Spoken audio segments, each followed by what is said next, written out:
Hey, what is going on? Man, I'm so excited. I am so excited. Man, I'm talking to probably one of the nicest guys I've ever seen.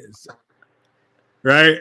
I see you doing some amazing stuff, man. I'm gonna go with your bio, man, because there's no way I can do it justice. And what I got here is Michael is the founder and development director of Smile Project Louisville.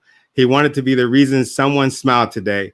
He has been spreading love and influencing attitudes and behavior through random acts of kindness and smiles. It's through these acts of kindness and pictures that have made an impact and inspire others to smile one at a time. Oh man, dude, just read that, man. I get motivated, man. How are you doing today? I'm outstanding, brother. What a way to kick it off, the start of the week, and let's just bring some love and energy to the world, man.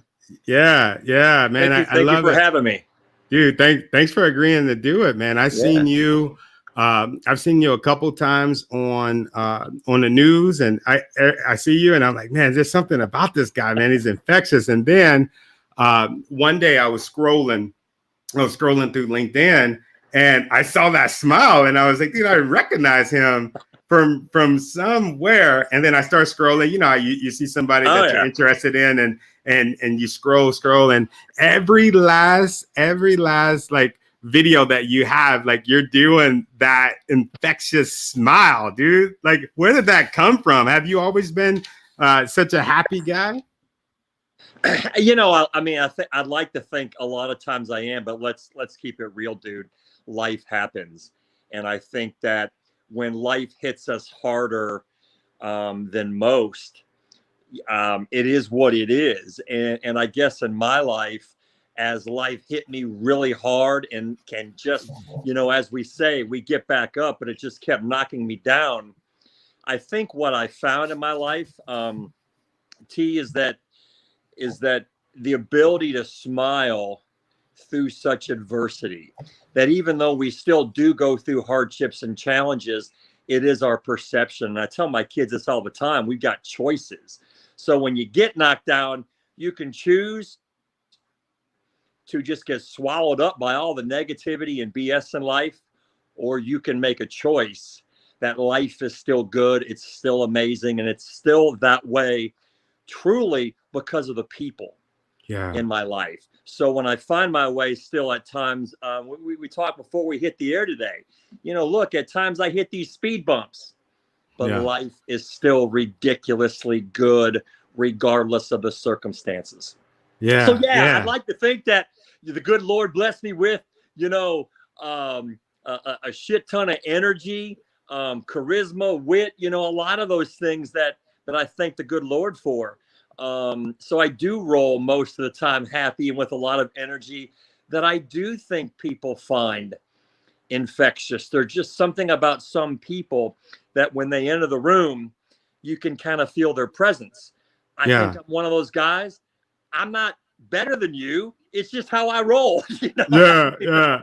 Yeah. They say it was a quote that I was looking at the other day, and it said there's some people that can light up the room when they come in the room and everybody is happy, but then there's some people that could light up the room when they leave because they're just gone. Suck the energy out of the room too. It goes both way, and that's what I a lot of times too. When I do some of the things that I do, I try to get people to talk about themselves and how amazing they are, because I do believe we all are amazing, and self-love is so important. And it's what I just said. Just because I think that I'm amazing and have beautiful things about me, don't mean I'm any better than you. It's just what I love about me. You know what I mean? Yeah, I can feel that energy, bro. Oh man, I can feel that, dude. I want to meet you, man. I want to meet you. Where do you live at? Well, man, you hollowed it out. Smile Project. So I'm in. So you're, I think, in the. You're in Louisville, right? You're in Seattle. I'm in. So most people said it the way you said it, and that is Louisville. But here in town, we say Louisville. So I live in Louisville, Kentucky, which is probably the better part of 2,000 miles east of you. And in this part of the neck of the woods of the country, we're not really the Midwest or the North. we don't really think we're the South yet, because that's really like Tennessee. So we're this little hidden gem in the Ohio Valley. But my friend, I do intend, a lot of what I've done so far this year, I've gotten to everywhere in Florida. I did a lot in California a couple weeks ago. And that's why I asked you that. I was confused. I thought that I was like, I know his bio says that he lived in Louisville, right? Louisville. All right, I'm gonna get it. One of the but I saw you in Cali. Been on this plant. I tell people we have so many iconic things that come from this city and state. You know, first and foremost, look, Kentucky Fried Chicken. Nobody can forget that. Yeah. Louisville Slugger, and we got the great Muhammad Ali. Grew up in this amazing city here. So Cassius Clay, but. I was there probably my wife took for my birthday. She took me to that museum, dude. And dude, I'm walking through that place and you talking about Ali Museum? Yeah. It's unbelievable, dude. Yeah. Absolutely beautiful. Yeah. We went to his grave site too, man. I'm just like, this is really cool, man. Just to see the way that he designed that, you know, his whole little deal. I just like, so this, I was like, man, I get it. We were, when he was living, we were blessed by that fact. Even though he didn't reside here full time, he came back all the time, and he would drip into different venues, sporting events and things all over the city unannounced. And again, there was a dude too, even though in the latter part of his life, he wasn't as vocal as he once was. You could feel that dude's presence in this city. Oh my God. So an amazing human being. So you've been here, my man. That's awesome. Yeah. I just thought about that. I was like, yeah, I totally went there, man. I got pictures of me standing in the ring there at the place, hitting the freaking speed back. I did a video last year for somebody when I saw it on LinkedIn, and they're a somewhat of an influencer. I went by his childhood home. Yeah. And I did a whole 2-minute video about him and the things he stood for in his life right in front of his house. Dang. which is not more than about 10 minutes from where the museum is. So yeah. Oh man, why didn't I think to go there, man? Oh man, I didn't think about that. It's now where he grew up is a national landmark, his house there. So yeah. Wow, that is so powerful. And you did a video in front of it, right? In front of his crib. Yep. Oh yeah. Dude, where it all started. So dude, that is powerful. Do you do any motivational speaking at all? So I've started to. I did some stuff right before COVID. Yeah. And I did it within schools. And then I said, wow, this is one of the paths I'm going to go on. Yeah. And then of course, as COVID hit, it was like, well, how in the hell am I going to figure this out now? we can't get human beings together. So yeah. I obviously did a handful of things virtually. And then I actually just, about 10 days ago, spoke locally to a chamber. It was it happened to be their first luncheon in a year. Wow. There was about 100 people, there. So I spoke and kind of, and now it's kind of one of these things, because I've been doing this for the better part of 3 years. And even my journey in doing this has evolved. Yeah. That I have so many stories with people, on my journey. And it's really just to lay that out to people. And, and a lot of what my message comes back to really one thing, and that is, if you want to create the change in your life, you're powerful enough to do it. And then when you do that, and then when you do that, and you do that, if you take it a step further, what most people don't realize is they stop there because they think singularly. They think because they're one dude that they can't influence others. And man, I am living proof. I am absolutely living proof that the more you keep throwing that stone in the pond, and the bigger those stones get, the ripples just keep gravitating well beyond that pond. Oh, dude, this is good. This is good. Man, I love you, man. I love you, bro. And who would ever think? I mean, this is what's crazy, is that you probably don't, and this is all good, but you probably don't know how this started. Yeah, that's what I'm wondering. And that's what I'm wondering. It took what I tell people, it took the intersection of two things in my life. So my initial why, the foundation. So the house was, the foundation was poured because of a girl who can't talk. Yeah. And I tell people, get in the frame of mind of thinking, if you're a parent, imagine your child never saying those 3 words to you, T. Oh, man. Yeah. I love you. We take Yeah. that for granted. But yet, what I started to see, even though she couldn't say those 3 words, is I felt it. And I felt it through smiles. So as I had to, climb out of that ditch in life, which, for me was being the father of a special needs daughter. I lost a son. My career fell apart. I was financially ruined, lost my house, my marriage. And I woke up as a 43-year-old man living with his parents delivering pizzas. And I found that my life had no value. Damn. That I was done. But again, I always had the love of a girl who couldn't talk. Never thinking then that it would intersect with something. And this is what I say, whether you believe in the universe or God, for me, I'm a man of faith. So this was as a bunch of things in my life, I call them God moments, and that if you are a person of faith, God speaks to us all the time. Most of the time we choose not to listen. We're human beings, we're fallible. But I was having a really bad morning in the office in February of 2018. And I knew the only thing in the moment that was going to make me feel better, wait for it, is that I wanted 2 large chilies from Wendy's. 2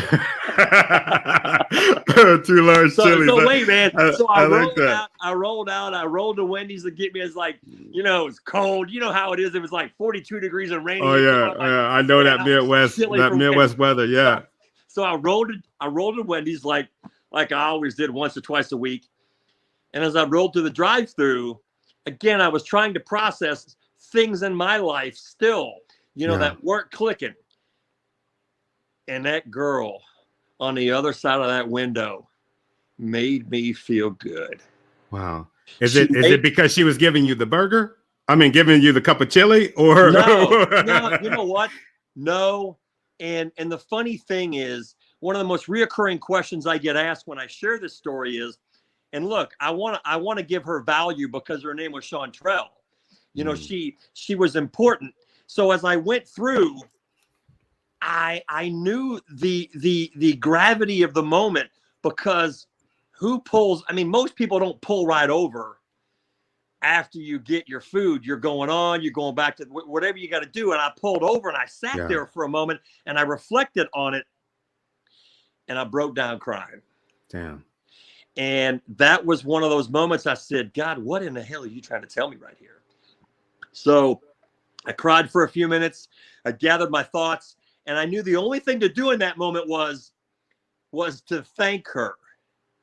So, I laugh about this now when I tell the story, because it is a little creepy to get out of your car and to walk back up to that drive-through window. It's like taboo. It is what it is, brother. The first thing that they say is, "Sir, what's wrong?" Right. Because I think I made a mistake. And she said that, and I said, "No, it's not what is wrong." I said, "It's what is right. And what is right is thank you." And of course, she's like, "Thank you for what?" I'm like, "I don't know, but thank you for what you just did for me." I said, "I was having an awful morning, and you just made me laugh." She goes, "Oh, I didn't do anything." I said, "Yes, you did." And I said, "What's your name?" And she said, Chantrell. And I don't know why again, but I'm convinced it was God speaking to me. I said, "Can I take my picture with you? I would love to remember this moment." Yeah. And she leaned out, we smiled, took a picture together. And I had a lot less hair, because that was back then when I was shaving my head down. So it's funny, because the first year when I was taking pictures, but that's how it started. But when it starts, like I said, when you talk about the power of one and those things, for me, it meant nothing. But yet when you drive away and then you have time to reflect and pray and you think about what took place, I found myself in a couple of days later when I was working out in the gym and I bumped into another stranger, and it just felt good. And I said, "Can I take my picture with you?" And I took another picture. And the next thing I knew, I went all of a sudden a couple of weeks And I'd taken like 6 pictures, and I'm like, what am I doing? I started taking random pictures with strangers. Yeah. So then it inspired me to keep doing it. And I said, I never knew the who, the where, the what, the when, the why, but I always felt like it was in the right place at the right time. And I was crossing the path of somebody that I needed to spend a few minutes with. Yeah. Yeah. And I would take this picture with these people. And I did that for a couple of months. And then I got to the point, I was like, well, maybe I should start sharing these to social media. Yeah. And I did. And I just started sharing them personally on Facebook. And then it started resonating with people because I was like, okay, I'm here with Tony today, or Chantrell, or Steve, or no matter who, or Will, no matter who they were. And then as it continued to evolve, I started finding something out about that person.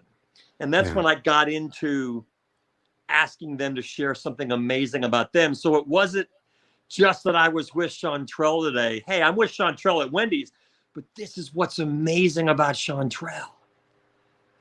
Yeah. And again, I did that for a couple of months, and then it was like, what am I doing? You know? And then I said, we'll just call this, I'm like doing this Smile Project, and I live in Louisville. So let's just call it Smile Project Louisville, because I don't know if I'm going to do this 2 more weeks or 2 more months, but it just kept evolving and people fell in love with it. And I did that for about 1.5 years until literally I had another epiphany. I woke up one morning and I'm like, I'm trying to affect all these people's attitudes and behaviors by smiling with strangers, and just, again, telling people we never know as we intersect our daily lives with strangers what someone else is going through. But I woke up one morning and I had another epiphany. I'm like, man, I'm trying to make people smile doing pictures. What if I did a random act of kindness?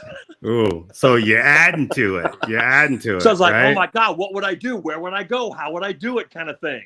Yeah.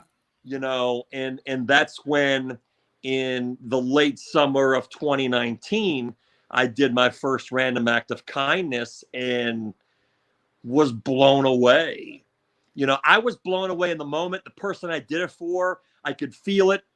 Again, I videoed it. I shared it to Facebook. I wasn't even on LinkedIn at this point. My journey on LinkedIn hadn't even started, you know, but I saw the reception of people. Oh my God. So then it was like, holy crap, this is like a drug. Where do I go next? Yeah. You know, what do I do? And then as I started doing these, you know, more and more, I started feeling the joy of giving. And then in some cases, what you can't make up is I always left this little calling card with people. And it was not that anyone ever had to message me privately, but I had people message me privately that I did them for, that I found randomly. Yeah. And they were telling me what they were going through in life. And the level of gratitude they had, and how they described it was, again, like a God moment. You know, people were like, it was like you were a damn angel. You came out of nowhere, and the things that people were going through, you know. So I did that for a couple of months, and then all of a sudden that evolved even more, because then people were like, how do you find these people? Randomly, like, well, right? I put myself, you know, and they're like, well, what if I told you somebody maybe that was going through a hard time in life that needed a smile? I'm like, what do you mean? Who is it? And then they told me the story. I was like, oh my God, this is brilliant. I'm like, this is perfect. Yeah. And then that started to evolve, because then people started reaching out to me and telling me the story of others, whether they had lost jobs, going through cancer, you know, any number of situations I can get into, lost loved ones that they needed to feel loved, you know, by someone bringing them hope, smile, prayers, whatever, you know. So it's just continued to snowball. And after doing videos for about 6 months, I had you spoke about it earlier, but I had multiple news stories. But I'll never forget it. I was sitting right before COVID doing a radio program and being interviewed, and it really hit me for the first time. It was like, this thing's bigger than me. Yeah. That's what one human being can do if you choose to change your life, and the power and impact it can have on others. Oh my God. So that brings you, it sounds like that brings you joy. right? Is that what kind of got you out of that funk that you were in? Yeah, it's intense joy. And this is how I describe it to people. And people who have gone with me have said numerous things along these lines. But if you're a sports fan, okay, you can, if you're, I'll make it real for you. If you're a Seahawks fan, you could be at a, we could both be watching the same Seahawks game. Right. It's the same result. But if you're actually sitting at the 50-yard line in the stadium, you see and feel the energy and the environment because you're there. Yeah. But you know what? I'm at home on my couch. The result is the same. And that's what I tell people. And when I've had some people locally come with me, and then when I've taken it on the road and people have been in the room, I mean, as we're done and leaving, I mean, I had people go, it's like a damn drug, because it goes back to that. The joy of giving and loving a human being. And again, in some situations where when I've gone on the road and we've totally done this randomly, I've been in parking lots and people go, how do we know? Who are you going to pick? And I'm like, we'll feel it. I said, whether I wait 5 minutes or a half an hour, we'll feel it. You just feel it, and then when you do it and then it's done, you're like, oh my God, we got that so right.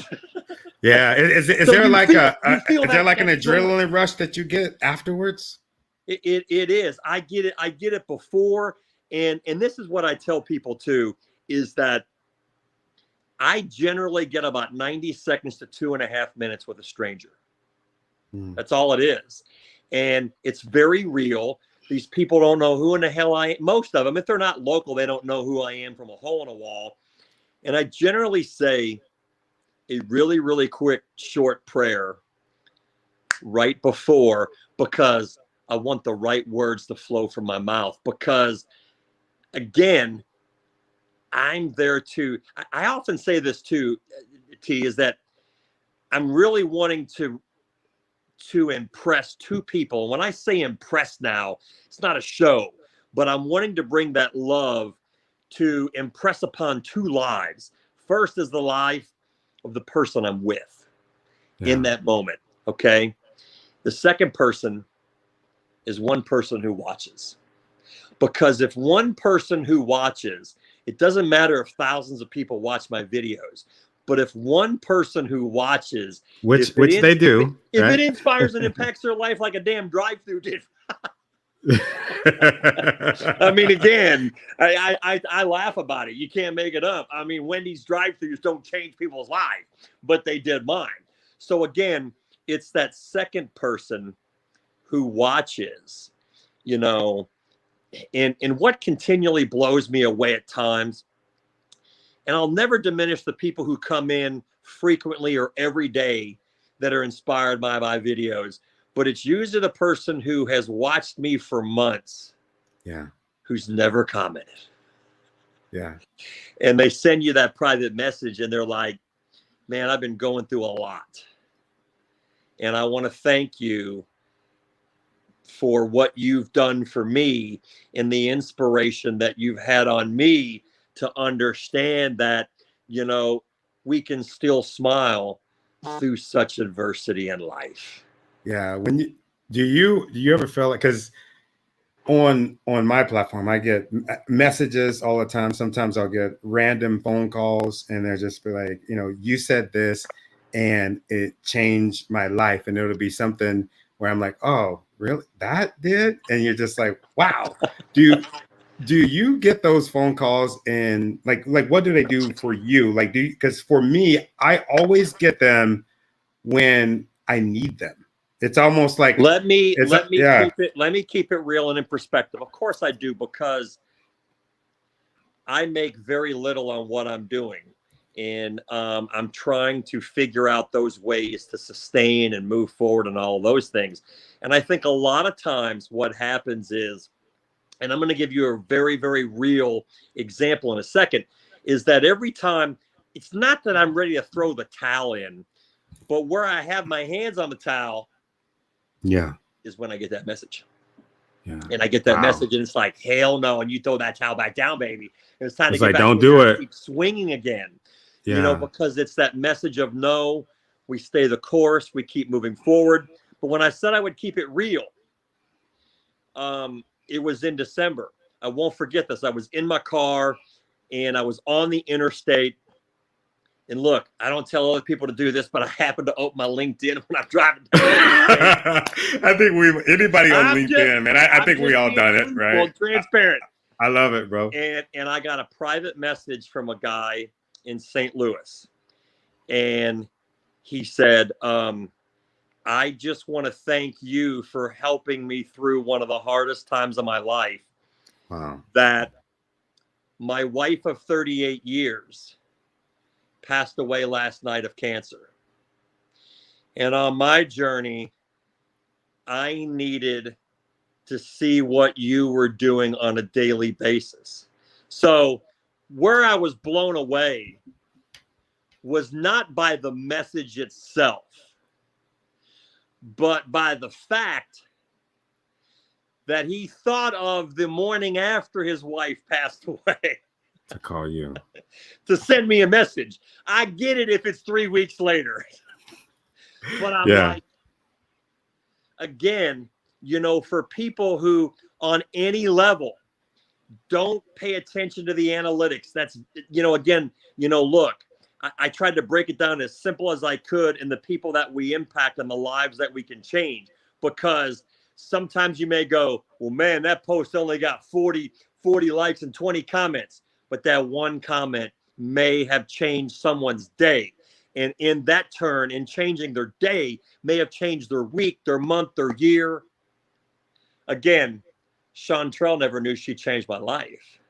Did you ever go and reconnect with her? So the interesting thing is, when this thing really got going, after I started doing the random acts of kindness, so I was about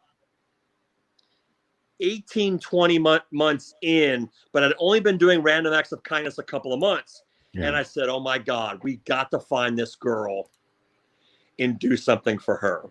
So I reached back out to Wendy's, and they said she had moved out of state and they didn't have a forwarding address. So I always found it amazing, because I think now I've had 4 or 5 news stories and her picture has been on TV. Because more often than not, it's one of those singular moments that they show the very first picture, you know, that life-changing moment, and that picture I took with her is what gets shown, and she has no clue. Wow, you have no idea. It's like, for the listeners and viewers, like that goes back to, like, you have no idea what kind of day somebody is going through, or no idea how one act of kindness can just change somebody's life. And it sounds like that happened to you, and you're changing lives all over. And, I can even say the world. Let me tell you something that I mentioned just a second ago, as it relates to everything that I do. Because again, that question that I said earlier, well, what did Chantrell say to you? What Chantrell said to me is not relevant. And this hit me about a year ago, when I start, you know, of course, we read so many motivational, inspirational things. I mean, you get it on LinkedIn, you get it everywhere. But I had read something that wasn't the first time that I read it, but I guess more than anything, it was the first time it really marinated to the point I was like, holy shit, this is it. This is absolutely it. And it's what Maya Angelou said. People will forget what you said. They will forget what you did. They won't forget how you made them feel. So it doesn't matter what Chantrell said to me. It's how she made me feel. Ooh. I still, to this day, 3 years later, and that's what I tell people. When I go do these random acts of kindness, in some cases, I give them balloons, give them gift cards and all that. And the balloons die. They spend the gift card, and it makes them smile in the moment. They don't forget, though, how some random ass dude made them feel. And that feeling is that emotion of love, that the world and someone cares for them enough to give them hope, strength, the things they need wherever they are, on their journey. Wow. I don't know if you noticed, you probably can't see it, but as soon as you gave that Maya Angelou quote, the sun start coming in, bro. The sun start dude, coming in. It is. And look, I'm telling you, we read so much, but it's one of those things that I tell people, and it just goes back to, again, no matter where we are and not knowing what people are going through in life, it's the simple things that, look, it's cool because I give people gift cards and all these things. But you know what?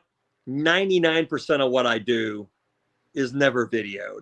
And it's not gift cards. It's just when I'm at the grocery checkout and I choose to look at the name tag and smile and give someone a high five and call them by their name. Again, it's those very small things, or just smiling at people. It's all of those nonverbal small things that we do, or how we react to people.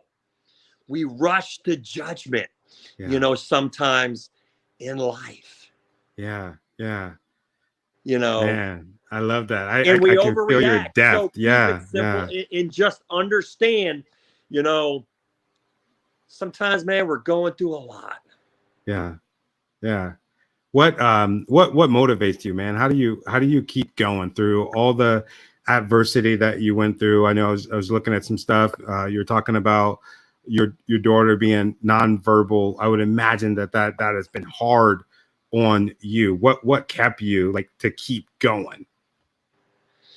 I think too, as I quietly tell her private things, and the funny thing is, it's like Bigfoot. Bigfoot is the world hide and seek champion. Well, my daughter Maddie is the world champion at secret keeping. Wow. Because you talk to her, she can't talk. But my point in that is, I give her all kinds of street credit and love, and tell her in small private moments in which she saved my life. And even though I always had faith, I think sometimes in life, even though we have faith, when we go through such adversity and challenges, we can push God away. I think sometimes it's natural. So I think what I found is the ability to evolve. And I do say a lot of the relationships, going back to my daughter and other family members and friends, allowed me to evolve as a man and a father. And I give a lot of street credit to my daughter. So it's amazing too when you don't worry about what others think. Yeah. And you're willing to step outside of comfort zones. Yeah. I mean, I had a moment in which, again, I don't think I've ever had comfort zones, but I walked out of a grocery store. This was before I was doing videos. And sometimes, again, I would feel wanting to take a picture. And as I walked out, I had bags in both hands. And my camera was in my phone was in my back pocket. So I was like, and I saw these two black chicks walking in the parking lot. And again, I believe this at times. It's like the little tap on the shoulder going, these are your victims right here. You got to figure out what to do. But as I walked close to them, I shifted my bags, and it wasn't about a picture. And I put my arm around one of them. Yeah. No, wait for it. How did that go? And I looked at her. But again, this is what I say, and I believe this. I have when I ask people what makes them amazing, I think one of the things that makes me amazing is I have this innate ability to make people feel comfortable. Yeah. And I'm charming. So when I put my arm around a chick that I don't know, and I go, when's the last time a white man put his arm around you? Oh man. Oh my God. And she looked up at me, and her only thing she could think to do was, never. It's about damn time. And she started laughing. I said, "That feel good, baby." Oh my And then God. her friend started laughing and it goes, and damn, he smells good too. So in the moment, I gave them both a high five and I Yeah. started to walk off. And all I said was, just remember you both are so loved. And that was it. And that's the ability. Again, I'm not saying that everyone has to go out there and hug every last damn stranger, but I felt when I was taking these pictures at times or doing a random act of kindness when I'm standing in front of Walmart trying to find the right person, it's like, I just feel it. Yeah. I Just just feel it. feel it. And Yeah. in some of these situations, again, I know I'm not getting it wrong after the fact. When I hear things about people, it's like, damn, that was so beautiful. I mean, Yeah. so You feel like God is talking to you in those moments? you know it, brother. Yeah. So I guess my final thought when you asked me that question is that, look, if you are a person of faith and you're guided by that, God talks to us all the time. Are you willing to listen? And if you are listening, then, for me, I'm trying to get to heaven, baby. Yeah. Yeah. Are we all? Yeah. So with that being said, I'm just trying to live my life in which it really comes down to that number one rule, and that is love. That's Wow. really what God asked us. So if you are a person of faith, just be love. It'll all work itself out. So everything that I do with love. Wow. I love that. I love that. How just another quick question. Are you with your organization and the things that you're doing, do you find that there's any challenges that you run up against as for doing the things that you do? Because I know you travel, sounds like you travel quite a bit. Occasionally, of course. I mean, And how can we look, help you? That's the most important part. How do can we what now? help you? I said, and how can we help you? Well, the funny thing is I'll correct you only because I always used to say organization. Hello, it's me doing it all. Then Yeah, I finally yeah, said, I ain't no damn organization, brother. I got a platform, or I've created this movement. yeah, Look, as in anything, and it evolved early on. Where some of the first, random acts of kindness that I did, I funded them myself. And then all of a sudden, some people gave me some gift cards to give away because they saw I was doing.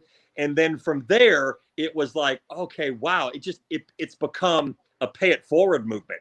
yeah, People are moved by what they see and enjoy the work I'm doing. So, as in anything like that, it's all for the love and generosity of human beings all over this country that feel touched by it. So, I mean, look, it was hard at first. It's hard to ask for money, yeah, but that's what it is. Most of what I do is just being able to sustain and move it forward. And there have been moments in which, when I give away $50 gift cards, $50 doesn't get it done.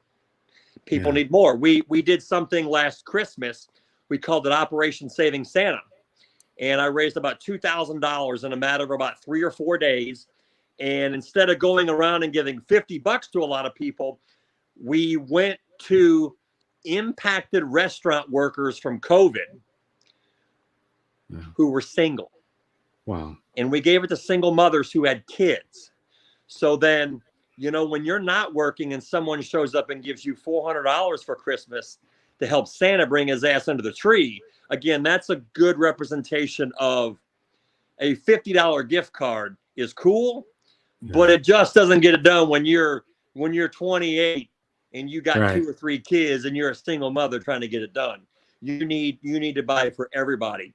But really the one that impacted me the most, that I knew it wasn't enough, I got asked to go make a mother she had 6 kids, and 3 months before I went, her 14-year-old daughter had a seizure and died.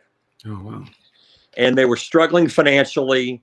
And all I could do at the time with what I had was $100 and a free meal. And I had heard through the vine they couldn't even afford a tombstone. So it hit me. I'm like, man, these are these moments where $100 just doesn't get it done. That, we need more to make some people smile, Yeah. It's going to take more. Yeah. It's gonna take more. But look, when you ask if there's been times, occasionally, yeah. I was in Florida and there was this guy that we were supposed to make smile who was 70 years old. He was working 3 part-time jobs. We waited in the parking lot for an hour for him to show up. Couldn't get him on the phone, and he was out grinding at 70. He went to his next job, not answering his phone. It never happened. I mean, it's life. I had one where I drove about 100 miles in Kentucky to surprise a guy who was battling for his life with brain cancer. He never answered the front door. Wow. And come to find out, someone else who was supposed to be home wasn't. He was asleep, again, had brain cancer. It didn't happen. So there are times in which we want to do things and, it just doesn't happen for whatever reason. Thankfully, when we're local, we make time, another, day and time to get it done. But I don't even know how many I've done now, 150, 200, whatever the math is. But I did have one time. So not this past Christmas, the Christmas before, we went to surprise somebody and they told us about somebody who needed a smile, who worked at this, I don't know if you guys have Big Lots. You ever heard of Big Lots up here? Yeah. Oh, yeah. Okay. So she had worked at Big Lots. It was during the Christmas season. And you forget I'm from the Midwest, brother. Of course. Oh, that's right. Yeah. So I dressed up as an elf. Big Lots. You're a tall elf. You're probably about what, 6'7", right? Or no. Well, I wish I was. If I was 6'7", you and I probably wouldn't be talking because I'd be balling somewhere. But I'm 6'2". But I walked in, and again, I think we caught her at a bad day. And when I tried to go into what I was doing, she lit me up. Wow. And just started cursing at me, and I was like,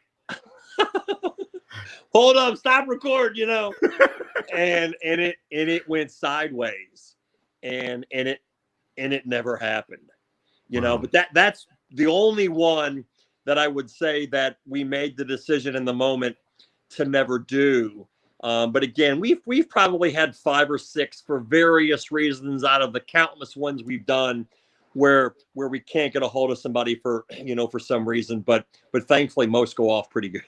Yeah, dude, that's amazing. I want to when is the next time you're going out and you're doing the random act of kindness? So locally we're figuring that out. When I say we figure that out, probably later this week, only because I will do a really, really random one.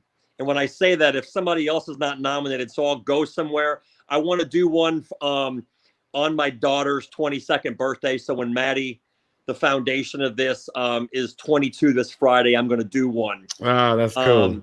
But we're actively planning right now to go to New York City the middle of May for 4 days and do some.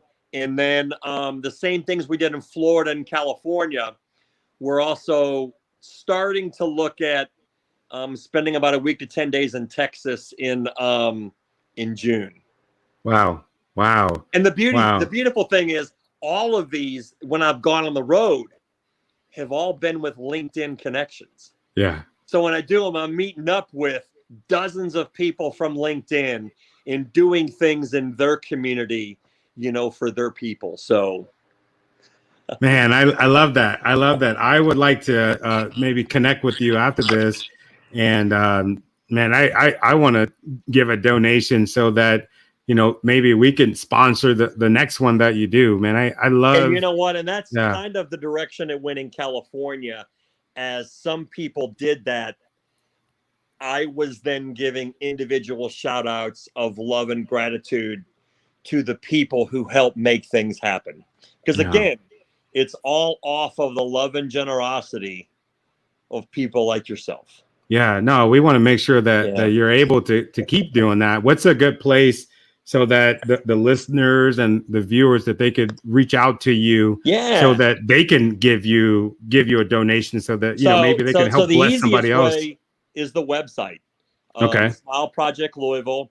If you go there, the cool thing about the site, you have the ability to donate, but everything that I do, that I put on social media, has a plug-in, so it's uploaded real time into the website. So you know, look, you don't have to chase me down on LinkedIn, Facebook, Insta, any of those places. You can go right to the website and see everything that's done there. But yeah, it's all done through the website. You can find me as Michael Ray on LinkedIn, Smile Project Louisville on the other socials. So, dude, that's amazing. That's amazing. I'm definitely gonna reach out to you on there. And man, I really appreciate you doing this, man. You've been a blessing to so many people, and it's just amazing to watch you go. The last question, right? yeah. What advice would you give to somebody that's going through some hardships, or some of the hardships that you've been through, and or some of the other people that you've been able to bless? What advice would you give Let me them? I'm going to tie it into a one I did. Yeah. And it's funny because, again, I shared with you earlier, when I'm in these moments, I never know what I'm going to say.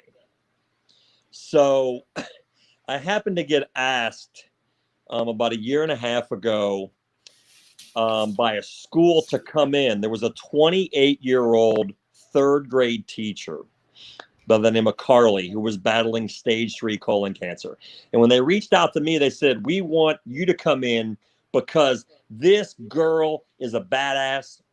She's going through treatments, but yet shows up every day and is a role model and an inspiration, and the level of positivity that she has, even though she's fighting for her life. So when I was in the moment, I uttered the words, we smile and make others smile because life is hard. It's not easy. And for someone like you, Carly, who chooses to smile through such adversity, God bless you. And in that moment, if you see the video, it's amazing because you got these 9 and 10-year-old kids.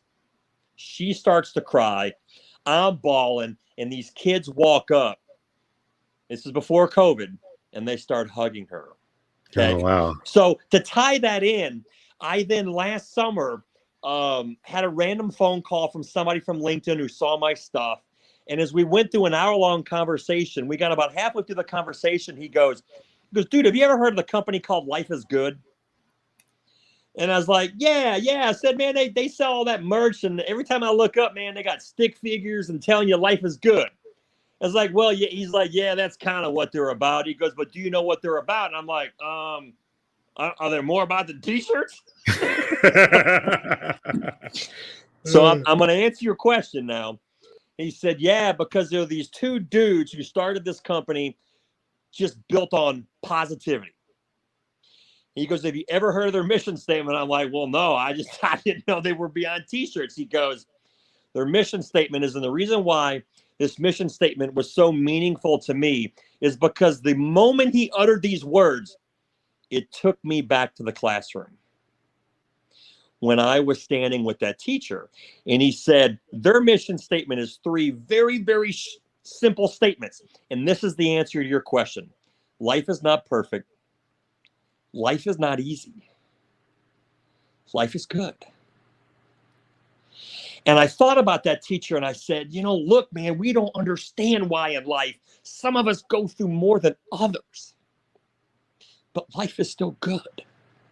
And when you go through such challenges, I wish that through all the chaos that I had, that I smiled my way through it. So that's what I would tell somebody, is that even though at times life gets too hard, don't compare your situation to somebody else. Just understand life is amazing. It's a gift, and it is so good. That's what I would tell you, man, and just keep pushing. Brother. Thank you. Oh man. Wow. Now, if anybody hears it out there that was in my life is good, I'd love to figure out a way. I mean, we got to get you connected with them because again, it's some of those things. When I heard that, that's what I say now. And I guess I'll leave you with all these stories that I've had in my life now in doing this. They're all just weaving this pattern. And it's like, gosh, and again, they're these stepping stones of I'm always in the right place at the right time. Yeah. And everyone else is too. Just understand that. Yeah. I just want to say one thing, man. Thank you. Thank you. You know what? No, look, every time I leave a beautiful conversation that I've had with you, I tell people this is a two-way street, Yeah. but it starts with you. You have to ask me to come into your world. So thank you for making me a part of your day, my friend. Thank you. Awesome. Awesome. Awesome. All right. Take care, man. All right. God bless.